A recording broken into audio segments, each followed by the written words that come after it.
रोहित आपल्या कारने रात्री एकटाच पुण्याहून कोल्हापूरला चालला होता.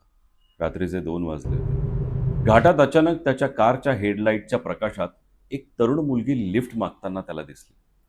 पाऊस पडत असल्याने रोहितने दया म्हणून गाडी थांबवली. ती मुलगी मागच्या सीटवर बसली. तिने पांढरा कुर्ता घातला होता आणि ती खूप शांत होती. रोहितने तिला विचारलं, "कुठे जायचंय?" Who are you? ती काहीच बोलली नाही. Why you? तिने फक्त पुढे बोट दाखवलं. गाडी चालवत असताना रोहितने जेव्हा रेअर व्ह्यू म्हणजे मागच्या आरशामध्ये पाहिलं, तर मागची सीट रिकामी होती. रोहित घाबरला. त्याने गाडी थांबवली आणि मागे वळून पाहिलं. मागे कोणीच नव्हतं.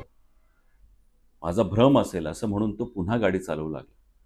तितक्यात त्याला त्याच्या डाव्या कानापाशी कोणाचा तरी थंड श्वास जाणवला. त्या आवाजाने रोहितला विचारलं, "मला शोधतोयस का?" रोहितने शेजारच्या सीटवर पाहिलं. ती मुलगी तिथे बसली होती.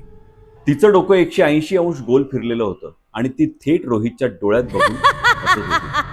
रोहितचा कारचा ताबा सुटला आणि अशाच रहस्यमय रंजक गोष्टींसाठी काय विषय हे आमचं YouTube चॅनल सर्च करा, शेअर करा, सबस्क्राईब करा आणि आपल्या जवळच्या मित्रमैत्रिणींपर्यंत नक्कीच हे शेअर करा.